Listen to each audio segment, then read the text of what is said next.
Sir? Yeah. Sir? Yes. Sir, good morning. It's Marites. How are you? Good test. How are you? I just have a question. I think I just missed the answer for 189. The second question is, what is your response if you receive a sample in microbiology for culture? So I missed that. If I don't know if I heard right. So if you receive a sample that has formalin in it in microbiology, Okay. would you culture it? No, it's reject, sir. No. So the actual question that came in the certification exam Okay. is an ova and parasite came to microbiology, like the SAF solution. It did not say ova and parasite, but the SAF solution came to microbiology for culturing. Would you culture that? Okay. No, sir. That's what you need to. That's what you need to know, right? Okay. You need to know that the SAF solution has formalin in it. So I did not use that question. I just I'm teaching you here. I'm going over the fact that you cannot use something that has formalin for culturing because everything is dead, right? Or you receive a Thank tissue, you, sir. or you receive a tissue for culture, a tissue that is being placed in formalin, accidentally came to the microbiology department. So that's a thing. You're welcome, Tessa. No worries. Thank you. Yeah. Okay.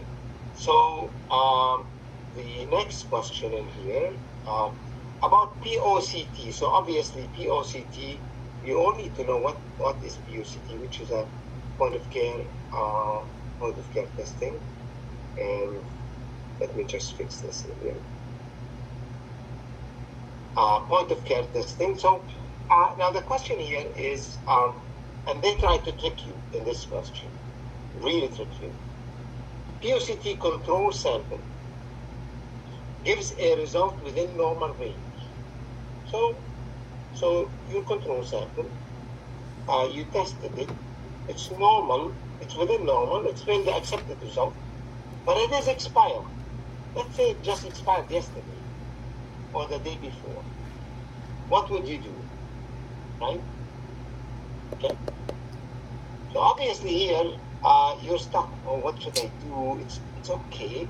It's normal. It's giving the result that I'm expecting. Yes, it is one day expired. I'll let go. I'll accept it. Would you? No. Obviously not. Run the QC with in date. Now you need to know these terms. In date meaning not expired. Okay? In date meaning not expired. It's in date, within date. Right? Okay. This is not like your milk at home. If it's one day expired and you look at it, it's still okay, you can drink it. In the lab, it's different. Anything is expired one day must be thrown out of the lab. You know what I mean? It must not be kept even in the lab at all.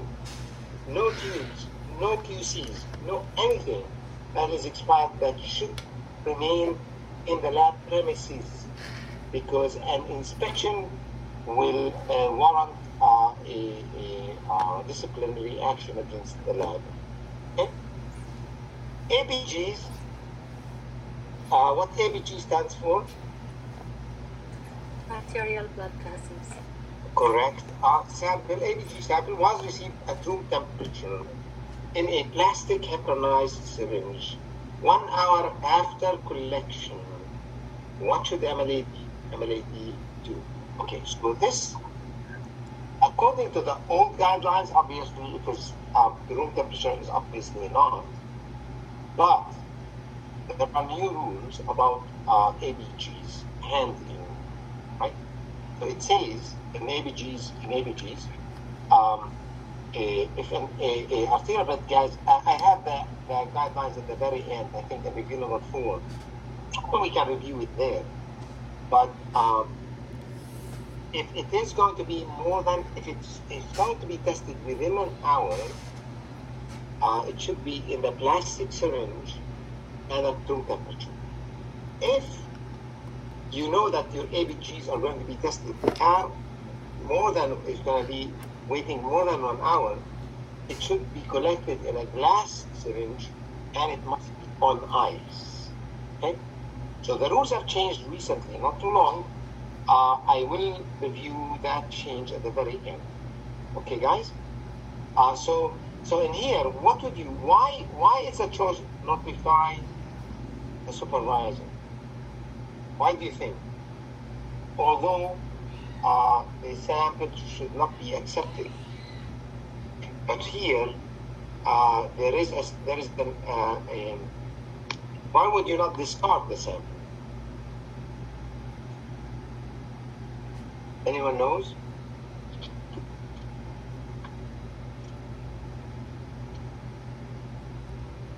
All right, looks like you don't know. And if you don't know what to do with an ABG, what's unique about ABG? Is it a precious sample? Yes, Shane, thank you. It is a precious sample, so we don't easily discard it like other samples, like other blood samples. That we would, discuss it with the supervisor. Maybe, the technologist would decide to run the sample and report it and tell and let me know that it's been 1 hour late. Normally we would discard such a sample, we would not use it, or it may not be accurate. Okay. All right. 208. What action is taken first? And pay attention to those questions that are taken first. Okay. When a blood tube shatters in the centrifuge, when it breaks in the centrifuge, what would you do? Obviously, the very first thing is turn the power off. Okay. Before you do anything. Okay. That's the first thing you need to do. Open the centrifuge lid. This is never done. You never do that right away before you turn off. Wait 30 minutes to prevent aerosol. Well, you have to turn it off first and then wait 30 minutes, right? Alert other staff. Yes, but after you turn it off, alert them so that they don't open the lid, right? Because there is a tube that shattered and aerosol is still there if they open the lid. Okay. PKU test is done on newborn infants. You know what's PKU? I have some background information here, but this is the one that we have to prick the foot of the newborn. PKU tests for a genetic abnormality, and we must make sure that if that is suspected, is to do the test immediately, because otherwise, if we do not do the test and we not take corrective action, the child may grow up to become mentally retarded. Okay? So PKU is a genetic disorder characterized by the defect of an enzyme that breaks down the amino acid phenylalanine, converting it into the amino acid tyrosine. Okay, phenylalanine found in many foods. So the child that has phenylketonuria should be on a special diet that does not contain phenylalanine, because the enzyme tyrosine is absent. The enzyme that breaks phenylalanine is absent, and phenylalanine will linger in the body and will deposit in the brain and cause mental retardation. Accumulates in the blood and cause mental defect. PKU testing typically requires the collection of 2 heel prick specimens, and you need to remember that 2 specimens, one shortly after the baby is born, and that is common. That is done actually in every baby. This is a screen test that's done on every baby. So one shortly after the baby is born, and another one is 10 days or 15 days after the baby has consumed foods that may contain phenylalanine. Okay. The one thing I just want to ask: how many of you have seen the? How many of you have seen the kit for the phenylalanine in picture or in a live? No. Okay. So this is okay. Because I know there is a question. Let me just look up the information in here. Give me 1 second.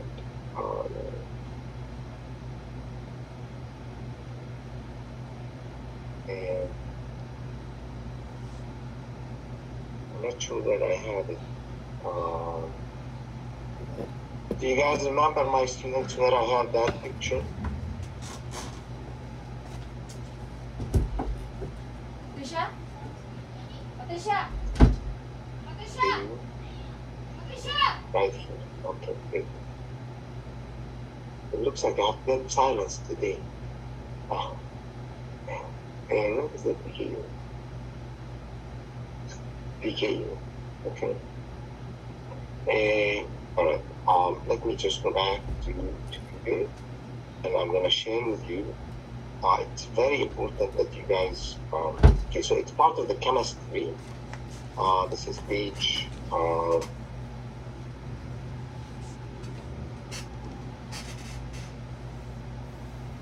Page 14.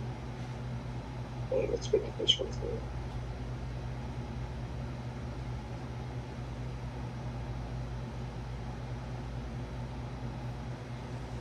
How many of you seen these notes?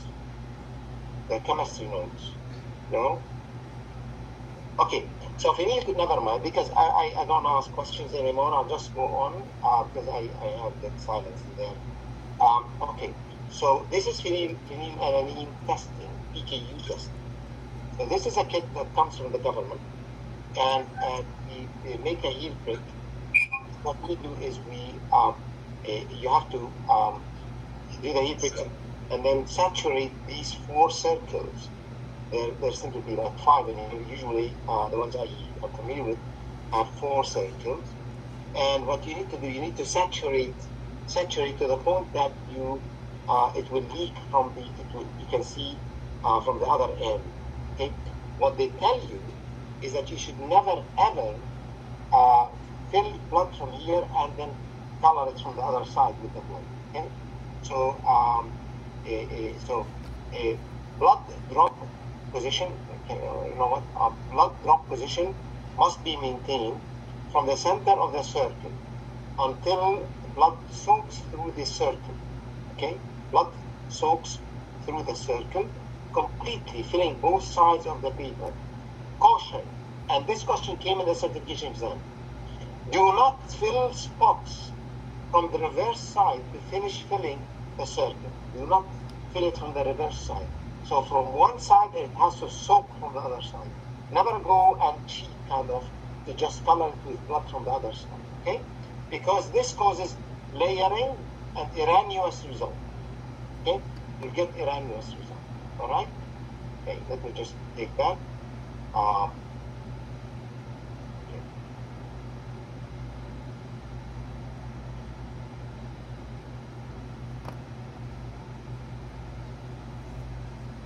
Good morning, sir.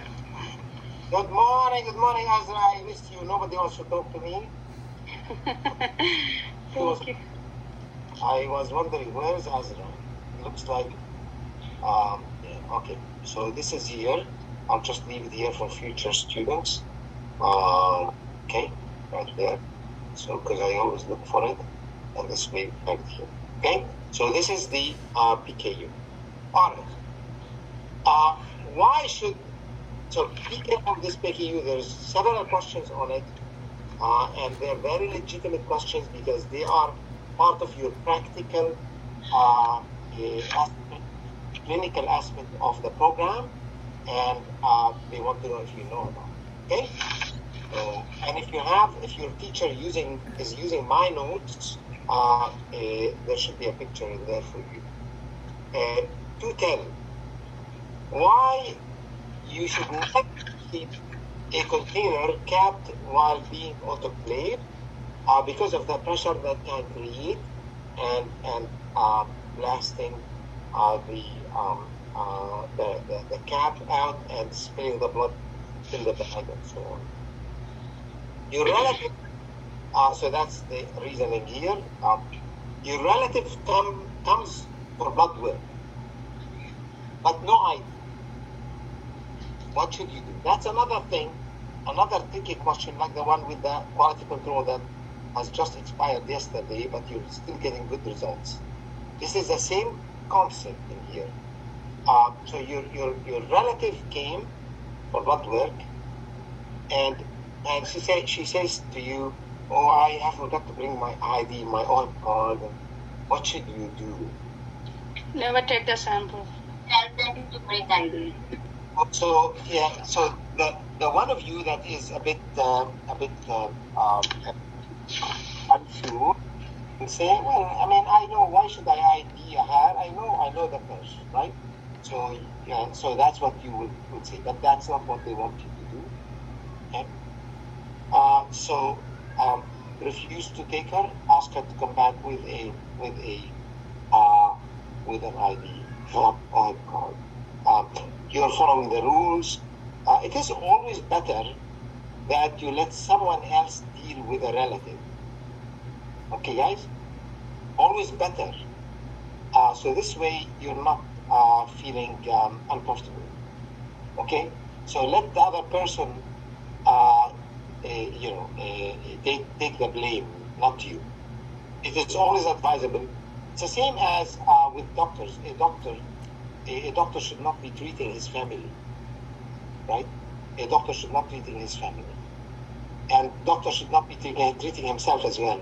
I mean, we all want to look after ourselves, but a doctor has another doctor to look after. Or what Q-tip is used for blood alcohol test?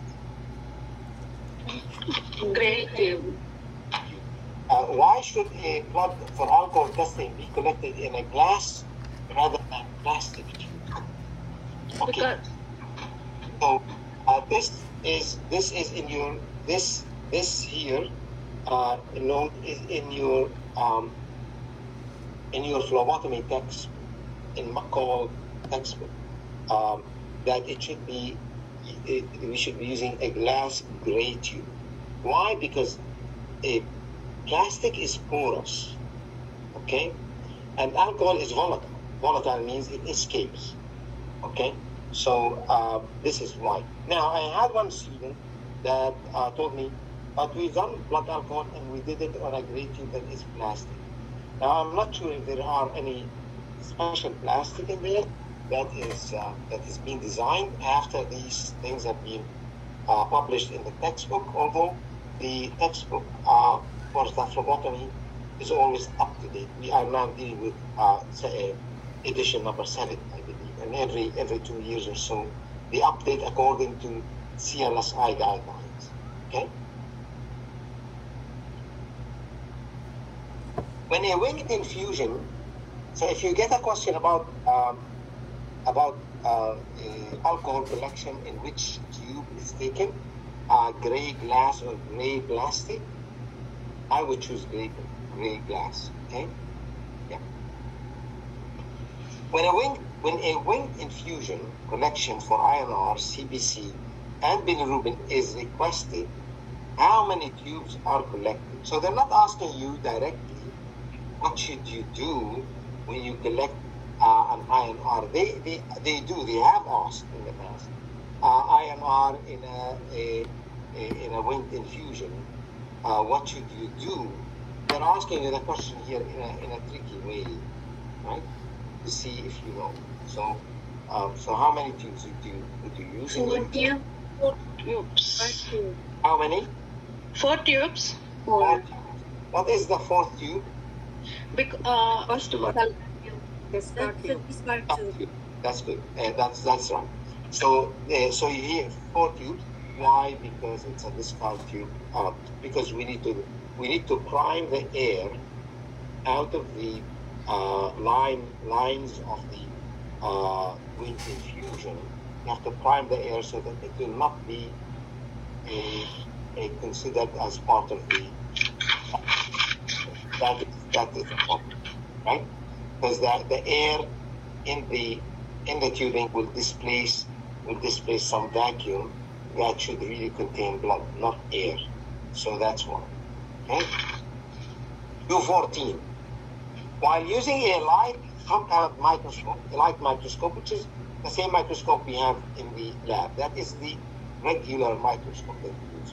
The other microscope, we have fluorescent microscopes, we have electron microscopes, and so on. But the compound light microscope is the standard microscope that is used.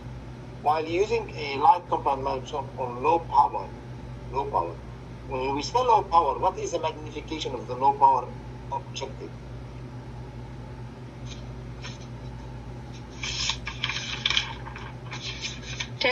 Ten? 10 times, yes.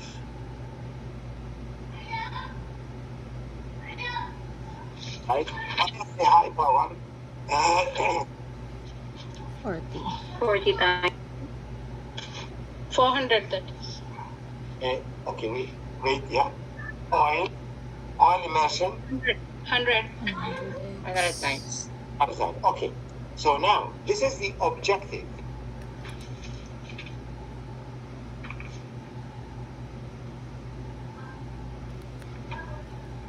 This is the objective power. Okay, for the low power, 50 to 45 for the high power, and oil immersion for the 100 for the oil immersion. Okay, now, when they ask you about the total power, total magnification,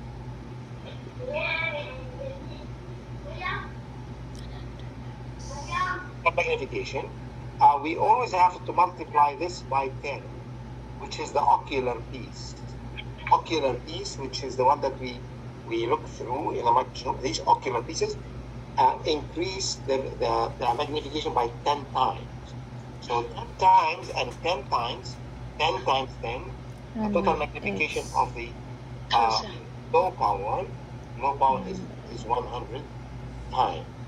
Total magnification of the high power is how much? 450 times, right? And the total magnification of the 100 of the oil immersion is 1,000 times. Okay, so this one there usually is a question. Okay.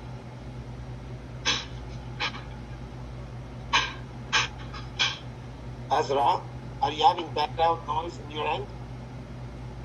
Yes, sir. Just, I'll close the door, sir. Just give me a second. But what you need to, I need you to speak. I don't want you to be silent because it looks like you're the only one that responds to me. Well, I have a few others now that started to respond. Just press on the space bar when you need to speak. Okay. All right.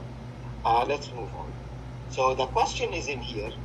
While using light compound microscope on low power, what is the position of the diaphragm? The diaphragm is the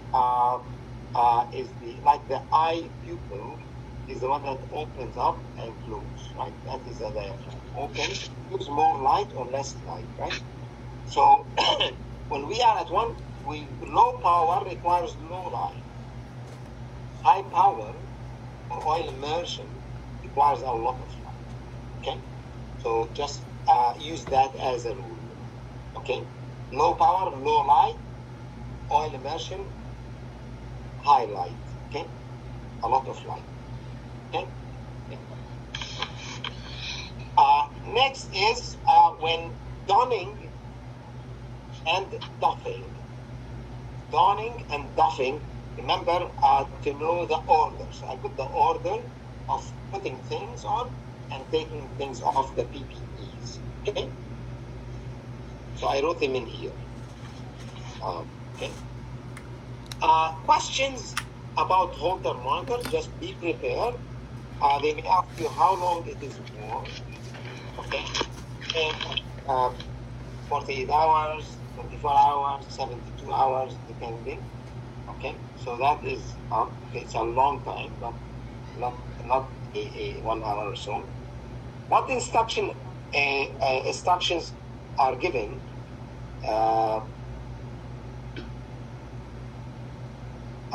to when wearing one. What instruction do we give the patient? No shower, no. I think no, not. We have to not remove and no showers.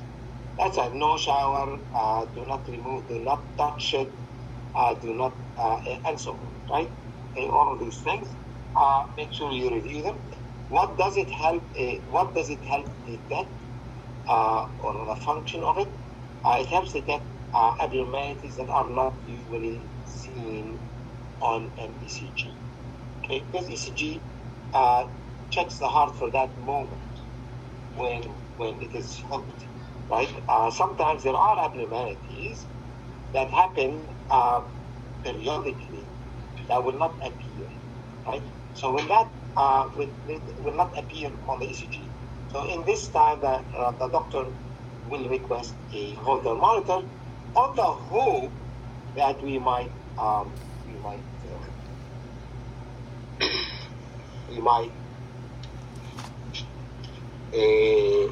discover or find out. Just give me one second.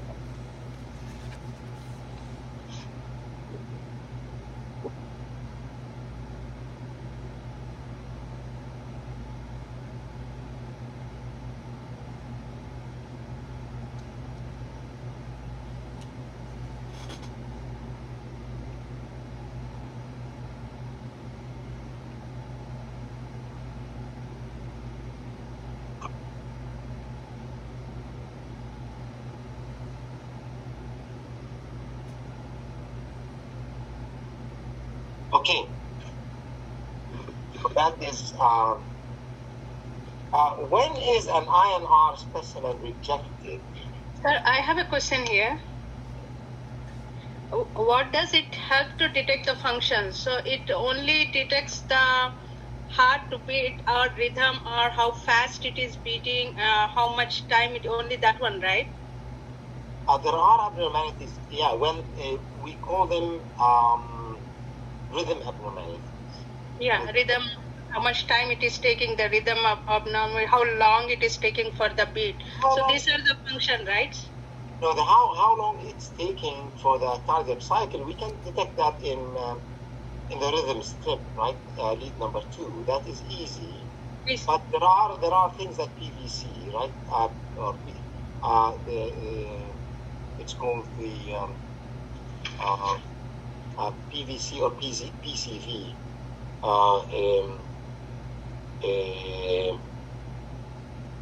Oh dear. It is the basically you have let's say palpitation that comes and goes, right? Yeah. That's rhythm abnormality. There's something called PVC or PCV, I can't remember. That comes episodically. That comes once in a blue moon, once in a time. The person feels something wrong, right, in the chest, and goes to the doctor, and the doctor does the ECG, but it doesn't show at that time. So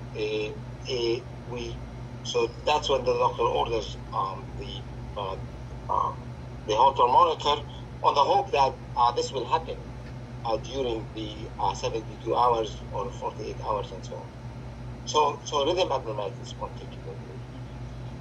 But if there is a heart damage from a heart attack, that can be seen already in the ECG. Yes. So talk about episodic, periodically. They don't happen all the time. Thank you. When is an INR specimen rejected? This is the same thing as the question that we had. They've asked about INR. They've exhausted every possible way to ask you a question on INR, right? So when the vacuum is not fully evacuated, right? What does it mean not fully evacuated? Meaning that it's short fill. So they use that. Short fill, not fully evacuated. They use that trick with the infusion. I mean, they talk about the ratio of the blood to the anticoagulant. So there's a lot of questions about the INR. So be very fully equipped with INR. Okay. Okay. Sir? Important. Sir? Yes. Yeah. Regarding the question 216, question on Holter monitor, how long is it worn for? Like, is it 24 hours or 48 hours? It really varies. 4 to 48 hours, right? You get 24 hours, 48 hours, 1 week. I've seen 1 week. Really, there's no one standard time, but it's definitely more than 24 hours or more. Okay. Okay. So if they tell you, they're not going to tell you 24 hours or 48 hours or 72 hours. They're going to tell you 5 hours, they're going to tell you 10 hours, they're going to tell you, a month, right? Oh. But and they will give you one option that is reasonable, right? Like they just want to know if you're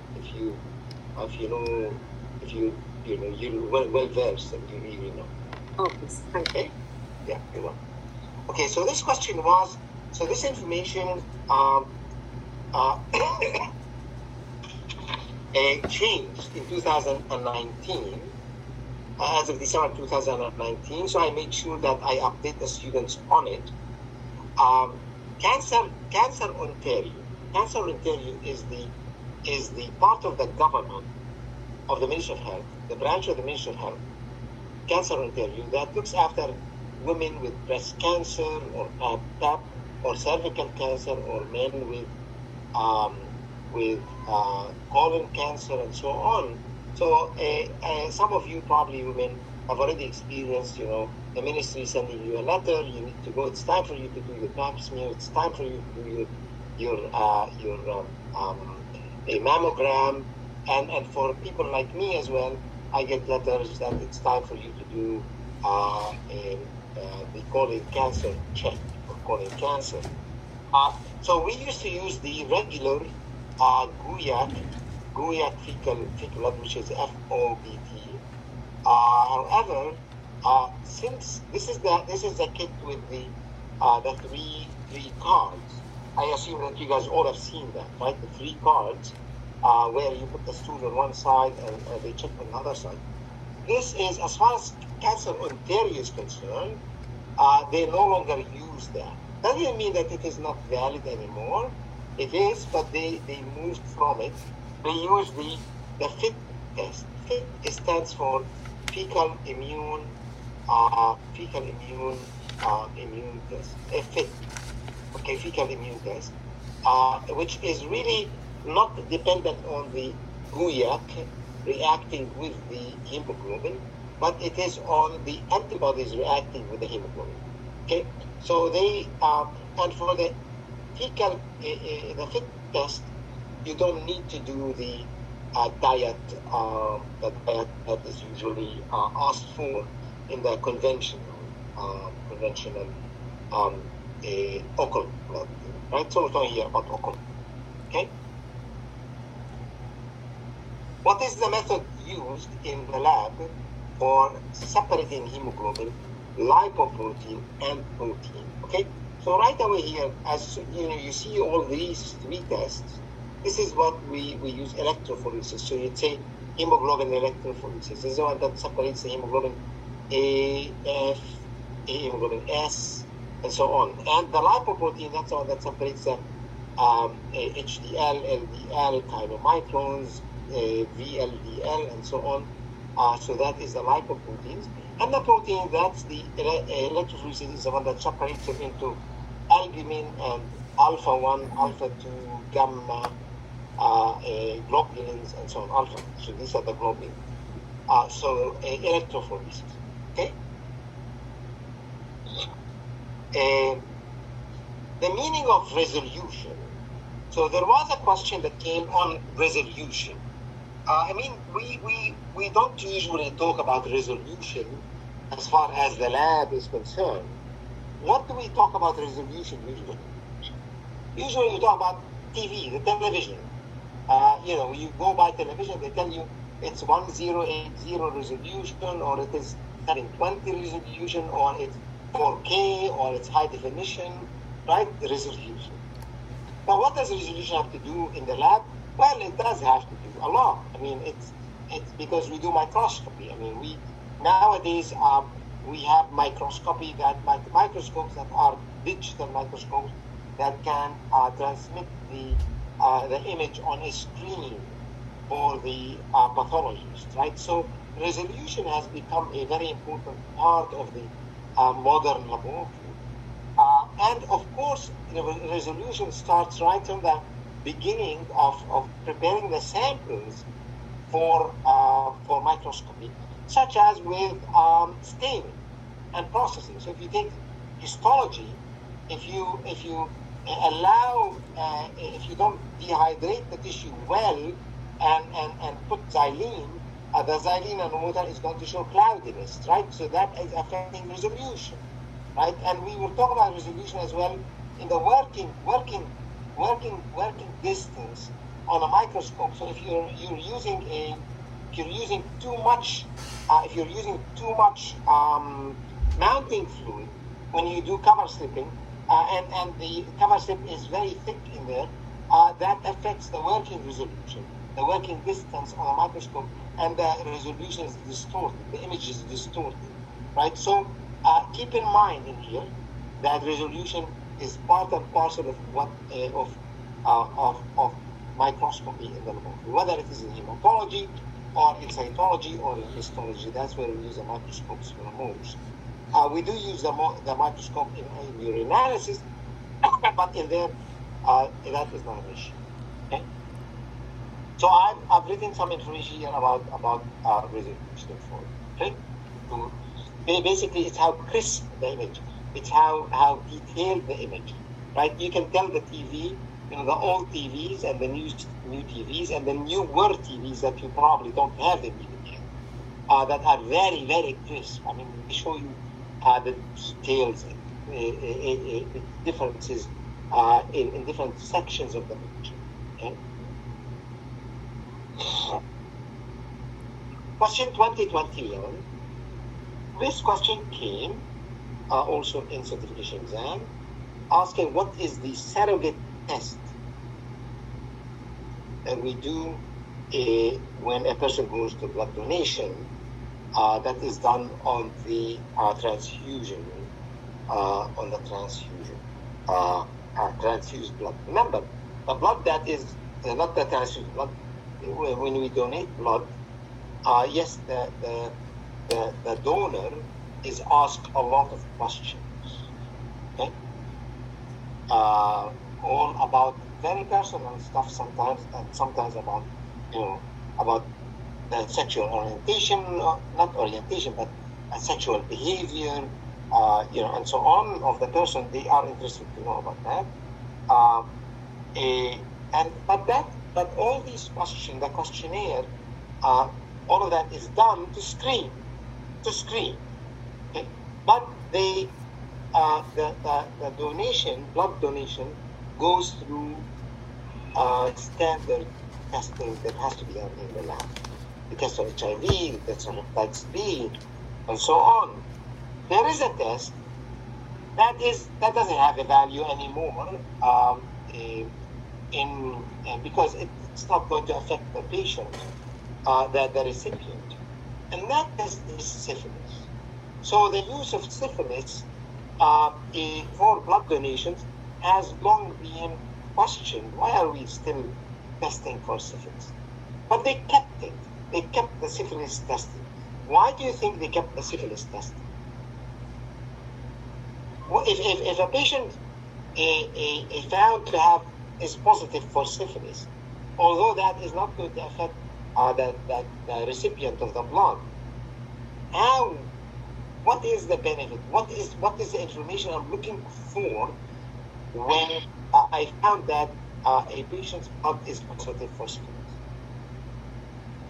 Yeah, whenever the recipient, the donor is having a syphilis test and he is donating the blood, so whoever the person is accepting, so that may be transmitted to them, right? So No, we said that is not a concern with syphilis. So you're not going to get syphilis from the donated blood. we are checking this. This is called a surrogate test. What is surrogate test? Surrogate mother. When we Not say, real. Surrogate is not real. it's not the real. Yeah. Right? So when we test for syphilis, syphilis is not what we're testing for. It's not the real test, right? But we are after something else. So if I know a patient has syphilis, that may give the impression about the sexual behavior of the person, right? So if someone is getting syphilis, it means that this person could be promiscuous, could be polygamist, could be someone who is not practicing safe sex and so on, and got syphilis. So this person might have also hepatitis B and HIV, right? Which can be transmitted through the blood to the person, right? So that's why this is called a surrogate.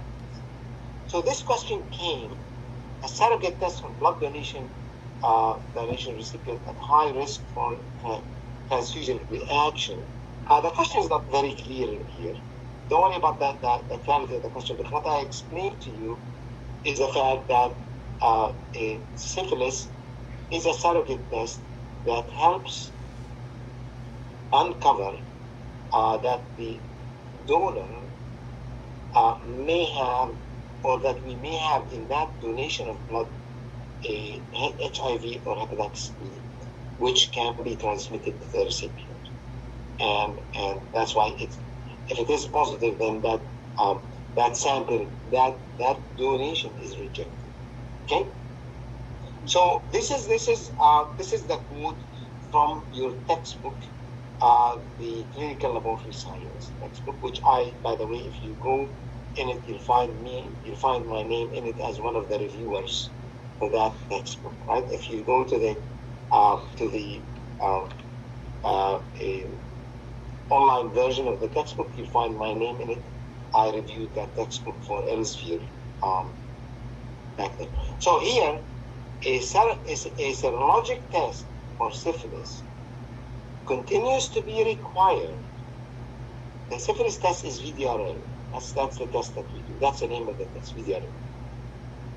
Although it has been questioned for years, it is now used as a surrogate marker or substitute test for detecting donors who might be at high risk for transmitting transfusion-related diseases. Okay? So that's okay. 222. Macrocytosis. Macrocytosis. They did not ask you what is macrocytosis, by the way. We're referring to what? Large red cell. And red blood cells. Okay. So that's fine. They did not ask you what is macrocytosis, but they asked you macrocytosis. Is it increased MCV? Is it decreased MCV? Is it increased MCH? Is it decreased? So they're asking two things in here. Do you know what is macrocytosis? What are we talking about? Which Measure. talking about? And do you know what is MCV? Do you know what is MCH? If you don't know either one of them, you cannot answer this question. You got the point? Yeah. MCV is mean cell volume. And this is one of the parameters that is done in CBC. And it's done for the red cells. Right? If MCV is high, it means that we have macrocytosis. If MCV is low, then we have microcytosis. Right? MCH to do with mean cell hemoglobin. The average hemoglobin in the cell, in the red cell. Okay? So that's what it is. So make sure you know the parameters of the CBC, MCV, MCH, MCHC, and know what is macrocytosis, microcytosis as well. What tests are affected by pneumatic tube system? Pneumatic tube system. What is pneumatic tube system? Anyone knows all that? Anyone knows what is pneumatic tube system?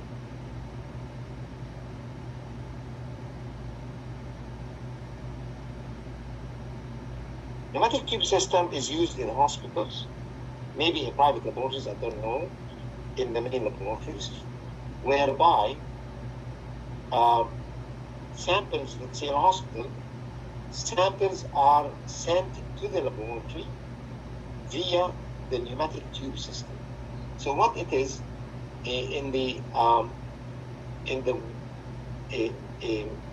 so if you are in the department, you collected blood, you put the sample in a tube, right? And you go to the wall. There is in the wall a place where you can shove that tube in. It goes into a pipe, and this tube travels through the walls of the hospital and all the way down to the laboratory. You program it where to go, and will go to the lab, right? So this way, automatic transfer of the tubes to the lab from the collection department to the lab where the tests are done. It means that. Yes. Pneumatic tube system. It's a transfer system. But using pneumatics, right? Which is vacuum, right? It's vacuum. By vacuum, you're sending tubes to the laboratory. Okay, so this is new. It is only found in new hospitals. I've seen it in Humber River Hospital. I have seen it also in St. Michael's Hospital as well, and I am sure it is in a place like William Osler Civic Hospital. Mackenzie Health also has it. Who? Mackenzie Health in Vaughan. Mackenzie Health in Vaughan. Multiple hospitals. Even Costco has it for the cash money. Really? Costco has it? Yeah, I have seen it. When the cashier has too much money, they put it in the tube and it goes right to the cash office. Perfect. That is the one. That's called pneumatic tube system. Yes, I can see. I know what you mean, and I've seen it beside cashiers with the pipes going up. They just send the money through that, so that they don't have to carry it and walk with it through the store and so on. Yeah, absolutely. That is. So remember, when you're sending sample through the pneumatic tube system, what is the risk? The risk is usually of shaking, right? Of shaking. And when you're shaking samples, what can happen? Hemolysis. And when hemolysis can happen, many tests are affected. I mean, the test that we normally know about is the potassium, but there are many other tests that can be affected through this. So this is I know this is something that we don't actually teach in the program, and maybe we should be introducing it. And I apologize that this is the first time we talk about it in here. I should transfer information and add it to the lab, maybe to equipment when we teach about equipment and so on. But that is very important now, part of the modern laboratory. So in general, we're saying tests negatively affected are those influenced by red cell damage. Because of the shock, because of the shaking. So if the cells are damaged, red cells are damaged, they release enzymes, they release potassium from the breakage. And so anything that is contained inside the red cell. So things that are affected, obviously, potassium and the plasma hemoglobin. So the hemoglobin that is spilled into the plasma. Acid phosphatase as an enzyme, and lactate dehydrogenase. Remember, enzymes are within the cells. They're found within the cells. Okay? This is why we have the term autolysis in histology. What is autolysis? You all learned about it, right? It's a self-destruction, and self-destruction by the enzymes that are present in the cell, and that is design. That's one of the designs for our human being. So when we die, we are self-destruct. and we become earth. And that's the way, that's autolysis. And autolysis, of course, we talk about it in histology, but here, this is exactly what happens. When the red cell is broken, not only the potassium that is released, but also the enzymes, alkaline phosphatase and lactate dehydrogenase. And there are many enzymes, obviously. Okay, so this is according to the CLSI guidelines. And this is found in the phlebotomy textbook. You guys can go to the phlebotomy textbook, the 7th edition, page 385. You will find that information if you want to expand more. Okay. So now, another thing is packaging for PTS, which is pneumatic tube system. PTS is pneumatic tube system. The packaging. How do you package the sample in the PTS system? Well, you should have the tube itself should be leak-free, okay, leak-resistant, meaning that you have to have rubber seals around the, when you put the sample inside and you twist it, you close it, there should be a rubber seal. So if there is a leak, blood leak, it doesn't leak outside into the system, into the tubings, into the piping in the system. And then you need to wrap the specimen in absorbent lining, absorbent papers, absorbent whatever it is, for leak absorption, just in case. And then wrap with foam padding. There should be foam padding. So if there is a shock, the sample, the tube is not, playing in there, right? It's not moving. Seal the specimen in leak-proof plastic zipper bag. So you put the tubes in zipper bag. You wrap it with a foam or with absorbent thing, and so on. And only plastic blood culture bottles can be transported in the PTS. Never glass blood culture bottles. That's another guideline for using PTS. Okay. Only plastic blood culture tubes, not the glass ones. Don't press it, walk it down to the lab, okay? Go down to the walk. The idea of the pneumatic tube system is to just save on wasting time walking around the hospital, just trying to deliver samples from here to there, okay? They calculated how much time is lost, people transporting something from one department to another, one route to another. At the Humber River Hospital, they have robots that have tracks in the hallways. The robots walk, they go, you program it to take samples or to take supplies from one place to another. It does that, okay? And if it sees you, it will stop. If you are in the way, it will stop, will beep for you, whatever. It has its own special elevators, okay? So that is part of the protocol. 225. Specimens that must be maintained at body temperature, which is 7 degrees, are not appropriate for PTS transport. That's another thing that you guys need to. What are these tests? Things like cold agglutinin and cryoglobulins. The agglutinins and cryoglobulins are tests that must be maintained at body temperature.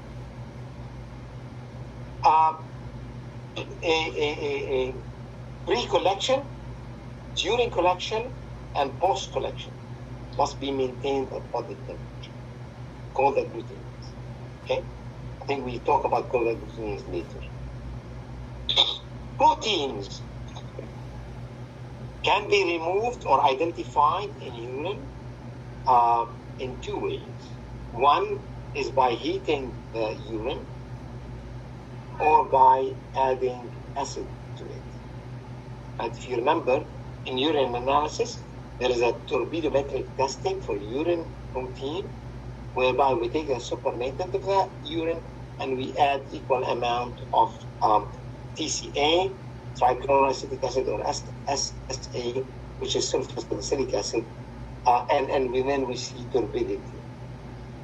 Or heating heating we don't use because of heat. We don't want to use any more things like Bunsen burners and so on. But heating is like when you are boiling your egg, right? The protein in the white of the egg becomes it hardens, right? Okay. So now, what you don't use for testing protein in urine, for example, is passing the urine through a filter. Passing urine through a filter does not detect the protein. Okay. So that is, they just want to know, do you know that heat and acid is used to detect protein in the laboratory? You mean to say without adding any reagents, directly passing the urine through the filter paper, we cannot get that, right? No. Is that what? That's right. You cannot detect protein by passing it through a filter. No. Yes. So we have to add any chemical, then only we can filter it. Yeah, they're not saying here in the option. They're telling you passing through a filter. Okay. And anyway, you probably have never done these tests, but I've done a lot of these. Of course, it's easier for me to say that we never ever use filter to detect protein in urine. Now, in chemistry, when you detect protein, obviously you use chemical reagents in there. In urinalysis, in urine, to detect protein, you use either heat or acid. Heat is not practical, so we do use the acid. For confirmation testing, there is a dipstick and there is confirmation. Now, for Benz-Jones protein, we used to do heating. Okay, but nowadays also Benz-Jones protein is detected through electrophoresis because none of us have the Bunsen burners anymore in the laboratory for safety reasons, and there is a method to test for Benz-Jones protein, which appears only when someone has multiple myeloma. Okay. So I hope you guys are writing notes as I'm saying about these things. Yes, Okay? sir. Yes, Yeah. sir. Yes, Okay. sir. Everything I'm saying is valuable you may get it. Okay. I use the pointers of what came in the television exams to also explain around it, because these things can also come in questions. Clinical signs of full obstruction meaning someone is choking. Okay, so what we mean here is choking. So this is part of your first aid. You learn that part of first aid. Full obstructions, what happens is, how do you know someone is choking and unable to breathe? When they have the skin starts to tear. And what do you do when someone has a choking? What maneuver do you use? Heimlich. Anyone remembers? Heimlich maneuvers. Heimlich maneuver. Exactly, Elsa. Thank you. Okay. 2028. How long a laboratory is obliged to archive daily patient log sheets? Now, log sheets. Nobody uses log sheets anymore. We use computer. I highly doubt this question is still in the television exam.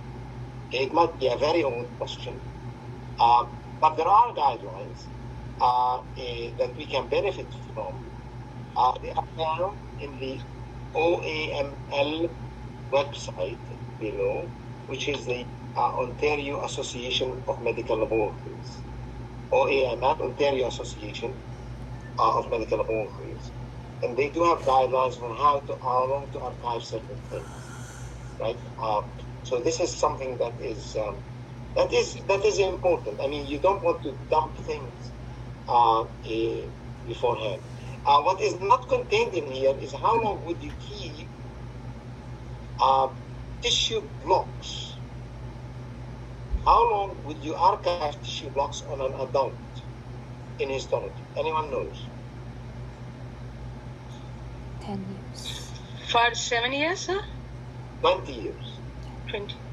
And how long would you keep tissue blocks in histology on an infant? 50 years. Write it down. These things matter.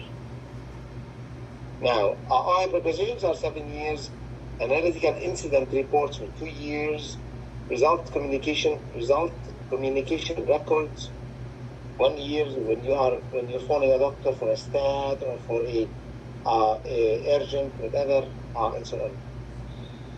Clinical trial records, we don't deal with them usually, 25 years, and so on. Okay? Yeah. Okay. 229, the test cyan-methemoglobin measures. So, the test cyan-methemoglobin, the test cyan-methemoglobin method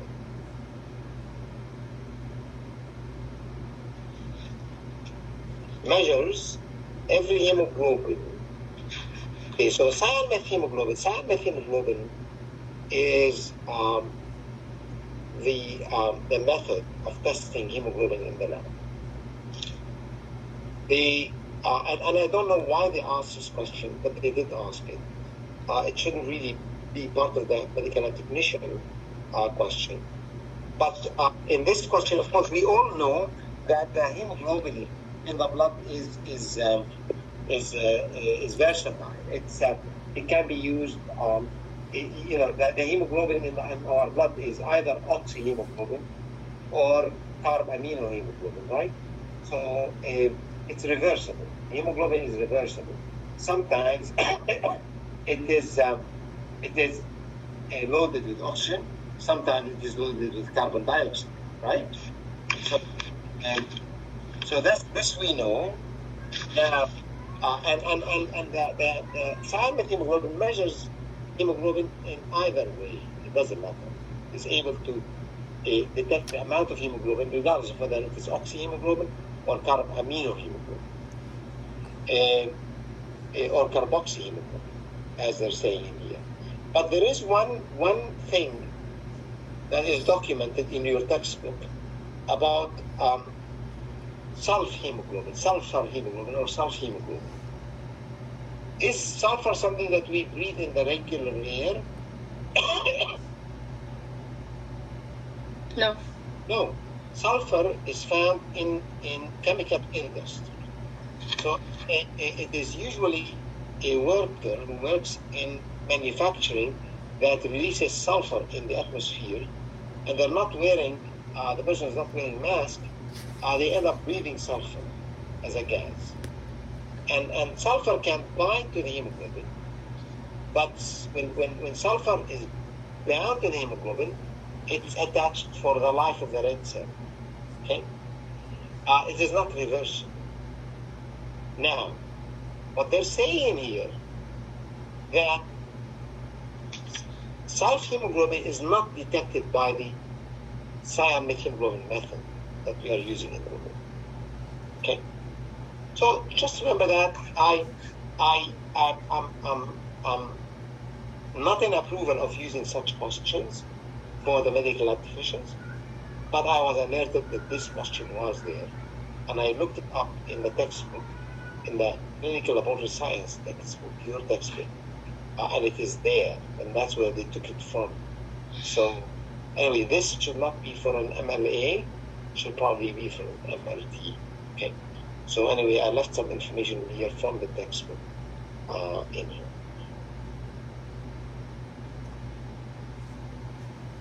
Another question that came is, what is intubation? Intubation, okay?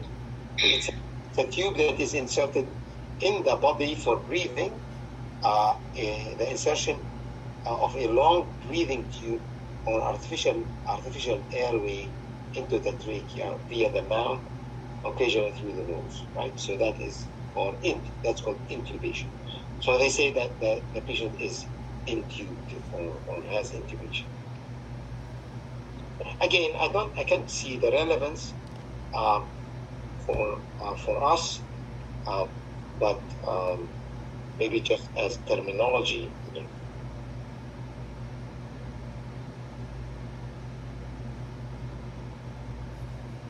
If there is a spill on the skin with chemicals, how long do you rinse? 15 minutes. The same thing goes for the eyes. The eyes 15 minutes, the skin 15 minutes if you splash chemicals. Insertion of the tube inside the body for diagnostic purposes is referred to as endoscopy. Okay, that's intubation. The other one is endoscopy. Scopy is viewing. Scanning. Sorry? It means scanning the inside the endoscopy. The endoscope scanning inside, viewing the inside of the body. Right? Any tube with a fiber optics inserted for viewing is called scope. Right? Scope. Endoscope. Okay. Teacher, Yes, Elsa.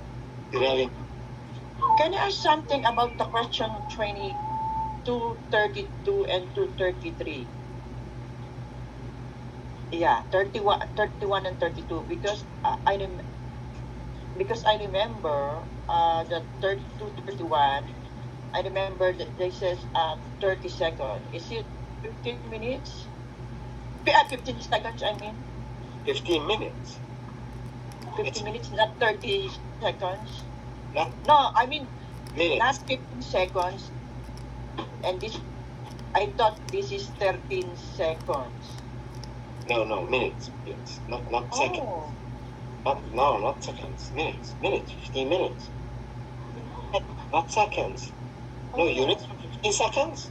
That is the eye washing section is 10 seconds away. Eye washing section in the lab, it should be at 10 seconds away to go and wash that. Maybe confused with that. that's right. Yeah. The eye washing is 10 minutes. wash- It's like, In the lab, eye washing section is 10 seconds away. So maybe she's confused with the 15 minutes and 10 seconds. Okay. No, I never teach about that. I'm glad you mentioned it. I never taught before because I haven't been teaching term 1 for many years. So No, yeah. No, sir. But if a chemical splash in the eye, anything happens, so the eye washing section should be 10 seconds away, the distance of that. The eye wash station should be away Yeah. from you no more than 10 seconds. You have to Yeah. run it and start using it. Okay, so that makes sense. But about actually it's minutes. These are minutes. All of these are minutes. Okay, all of these are minutes, right? Not seconds. Now, I think she's talking about the regular hand wash, not the spill on. yeah, the regular hand wash is 15 to 20 seconds. That's correct. The rubbing of the hands is 15 to 20 seconds. When you're washing with soap, you have to lather your hands of 15 to 20 seconds. That's correct. Thank you. Yeah, it could be that's what Elsa is confused with.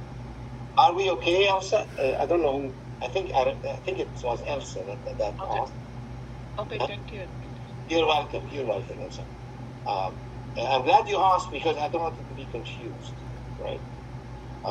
Now, having said that, usually in the lab, because we don't deal with very harsh chemicals, the chemicals that we deal with is usually moderately.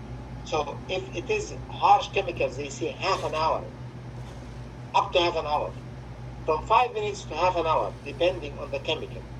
If it's mild chemical, 5 minutes. If it's moderate chemical, it's 15 minutes. If it's a strong chemical, it should be half an hour, they say.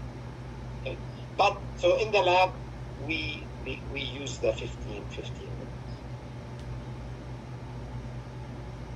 Insertion of a tube inside the body for diagnostic purposes.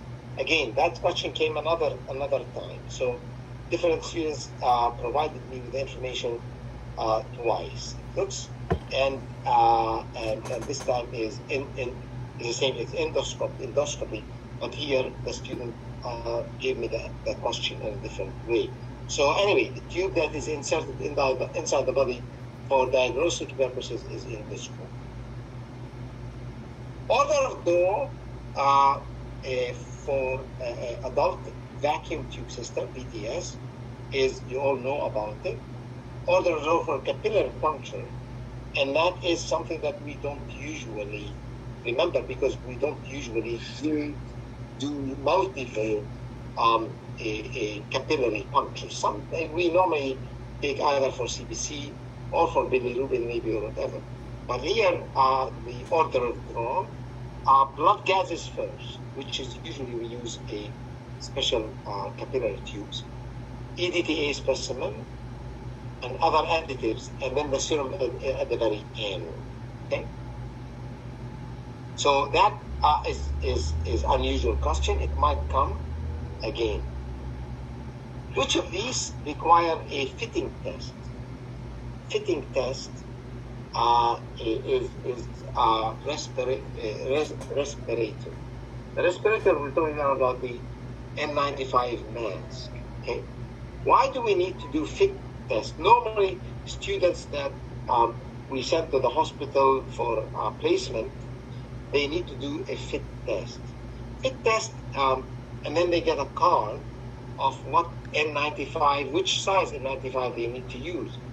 Because remember, this came during SARS issue, because SARS was transmitted by airborne, and they found that the masks that nurses are using, they're not closed tightly on their face.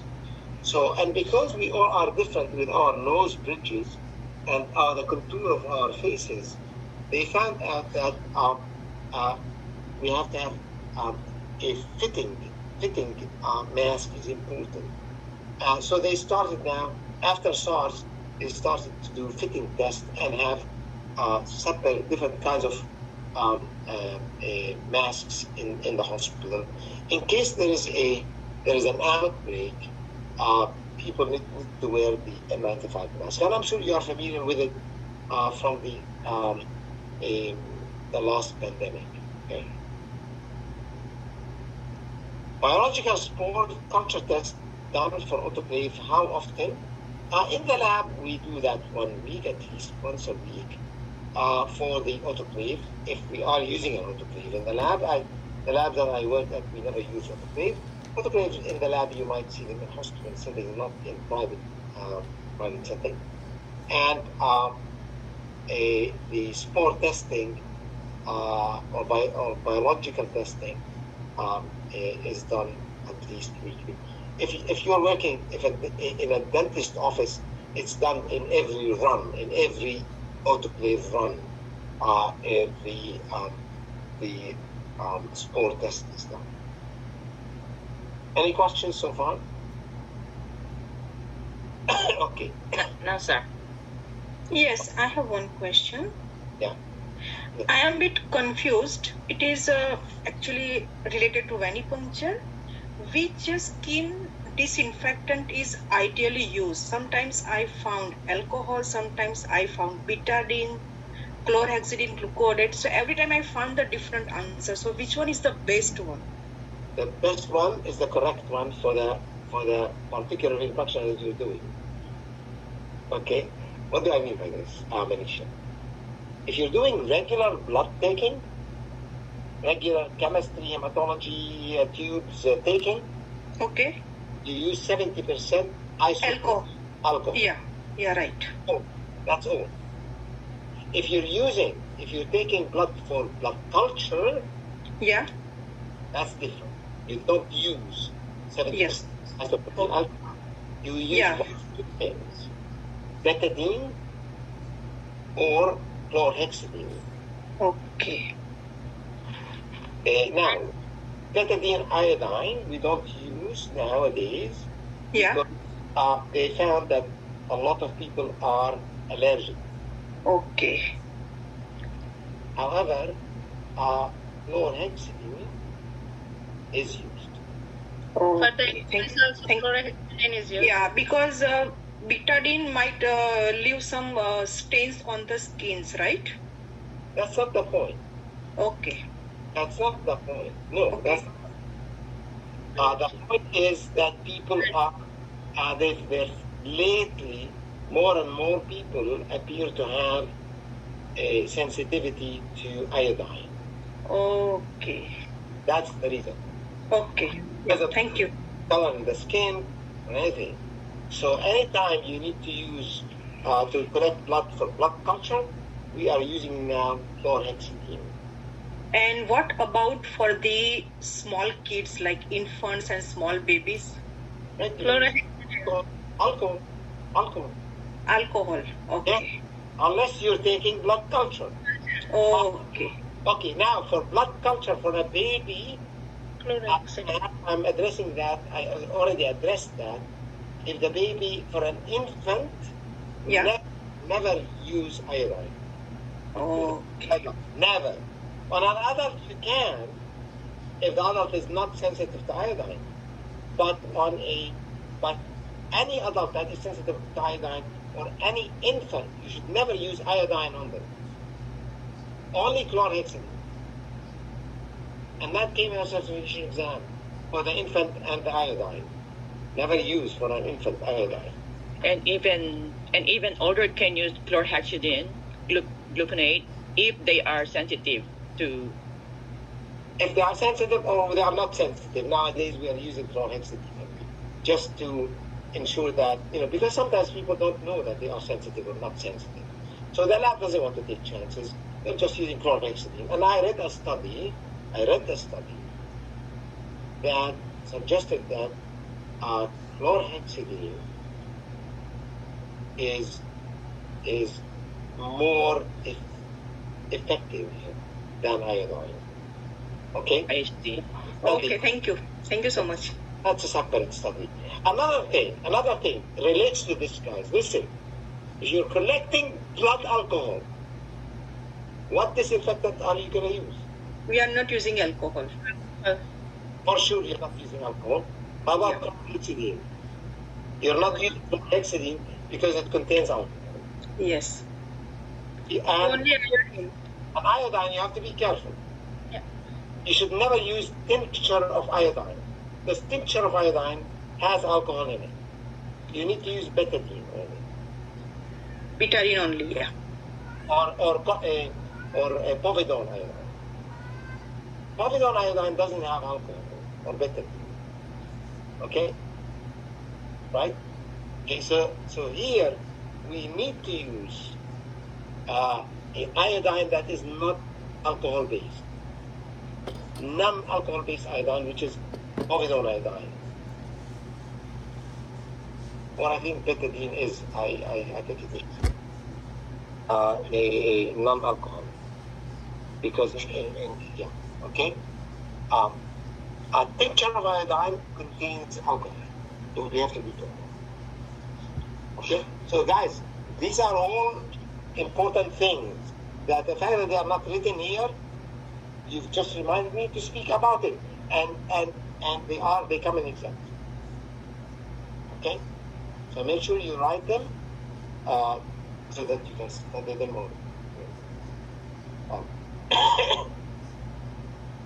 Now we are starting from where we usually start, not usually. Actually, I need to adjust the timing.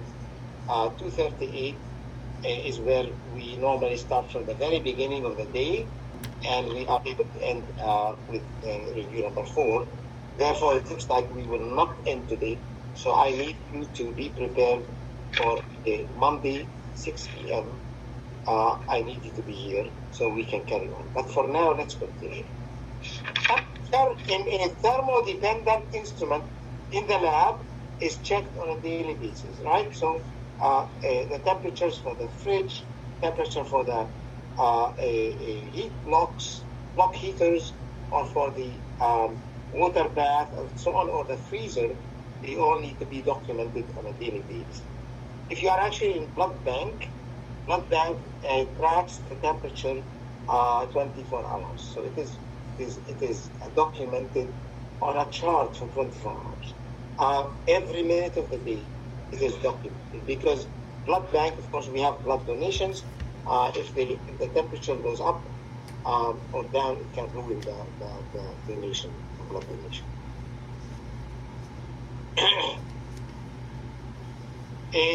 239 2.5 milligram per liter is equivalent to which one of them?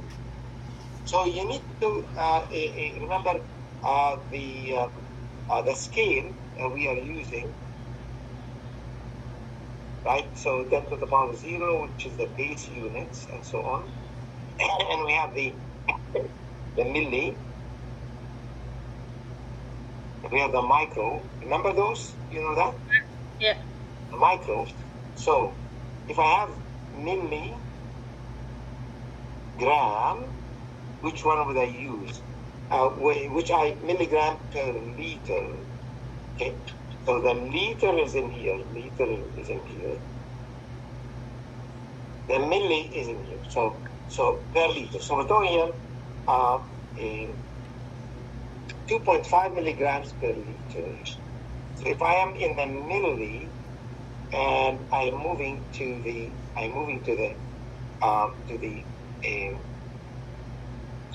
micro, or if I am in the liter and I'm moving to the milliliter, right? So for the concentration, I'm in the milligram, I am moving to the microgram, and and if I am in the liter, I'm moving to the milliliters. So I'm moving 3 steps to the right here and 3 steps to the right in here. From the gram to the milligram, or from the milligram to the microgram, I'm moving 3 steps. From the liter to the milli, from the liter to the milli, I'm moving also 3 steps. So this question is critical thinking question. It is not math question. So we're combining here actually math and critical thinking. Okay, did you guys get that? This is a kind of question that is asked in psychometric testing. For any students, those students that usually go for medicine or for pharmacy or certain subjects, they want to ask psychometric question. Do you have logic? And these questions are asked for professions that requires you to have logic. Okay? So in this question, they're asking as a psychometric testing. Did you guys get the point in this question? Can you repeat again? You want to repeat the whole thing again? No. The question 239. Yeah, 239. 2.5 milligram per liter is equivalent to which of the two? Nanogram per deciliter or microgram per deciliter? It is equivalent to micrograms per deciliter. And as I explained, milli goes to micro, that's 3 steps to the right, and liter goes to milli in terms of the volume, 3 steps to the right. To the right, yeah. Okay, so the nano is way far. Nano is here, so nano is not is way too far. It's like saying 1/3 is equivalent to 260. You know what I mean? It's the same thing. Huh? 1/3 is equal to 2/6. Don't know the rule. So what's that? Is that right? No, you said that you know the rule for 1/3 is equal to 2/6. You're asking, right? It is correct, isn't it? Azra. So Azra, what you're saying? No, you are asking 1/3 is equal to 2/6. You know the rule, right? So I don't know the rule. What is the concern for this? There's no rule in here. In 239, there is no rule. No, 239 question I got. It's 3 steps. We have to go away from liter to milliliter, and from milli to micro. I know this is not the same, but it's similar. Right? When, like you're saying, 1/3 is equivalent to 2/6. The same thing as you're saying, if I have a solution that is a milligram, that's 2.5 milligram per liter, is the same as, it's equivalent to 2.5 in terms of the units. The units are the same units. Milligrams per liter is the same concentration as you're saying micrograms per milliliter. It's the same concentration. It's the same sample. It's just different volumes. One you have liter, the other one you have milliliter. Okay? Got it. Okay. I cannot explain this more than that, unfortunately. You just, if you got it, you got it. If you didn't get it, it's, please think about it. All right? But this question came in certification exam, and this is a logic question. It's not math question. It's combined, actually, as I said. Okay? Throat swab needs this culture media. Okay? Throat swab, we need the primary and main media is the blood agar. Why do we need blood agar for throat swab? Because we can see the hemolysis in that? Exactly. For hemolysis, because we are looking for what is the bacteria that is of the main concern in the throat infection. Acid fast bacillus? No. Staphylococcus aureus. Staphylococcus. No. Beta hemo. Streptococcus, beta hemolytic, streptococcus. Beta hemolytic streptococcus. This is the most important bacteria infecting the throat. Okay? All what the doctor needs to know when you have a throat infection is it a strep throat or it is not a strep throat. If it is not a strep throat, the doctor is not worried. If it is strep throat, why the doctor would be worried if it is strep throat? Do you know why? The doctor would be worried if you have a strep throat. If you don't know, it's a problem. No one knows? Not even my students? It can cause the mitral valve problem. It can cause, sorry Shane, It can cause the mitral valve problem. mitral valve problems. Yeah, thank you. Yeah, it can cause one of the problems, mitral valve problems. But it can cause what is called rheumatic fever. Rheumatic fever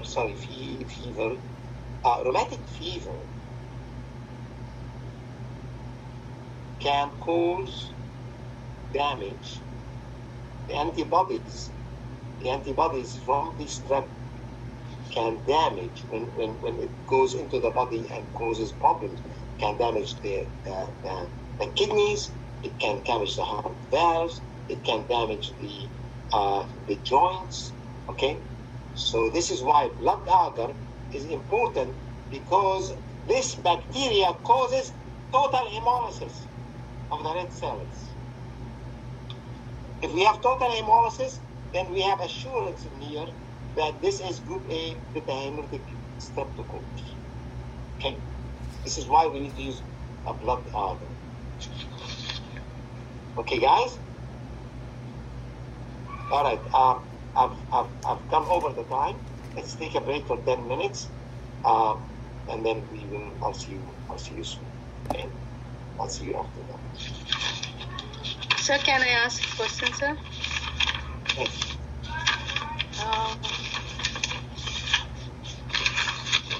Like the 208 question? No, sorry, not 208, 207. Okay, very quickly, and then we'll go to the break. Yes, go ahead. About ABG sample was received at room temperature, right, in a plastic heparinized syringe 1 hour after the collection. So this ABG is done only within half an hour, right? It's done within half an hour, maximum to 1 hour. But the guidelines, I will go through the guidelines at the end. You have it at the end. Okay? new guidelines. There's a new guideline. If it's a room temperature in plastic, it's maximum 1 hour. Within half an hour is preferred. Immediately, actually. Okay, so that's what, yeah, I was confused with the half an hour or 1 hour. So Okay. I can let's go. Let's wait until the end. I have the information more accurately. okay, okay, thank you.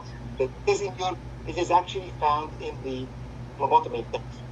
Go join the break, Azra. Okay. Okay, thank you, sir.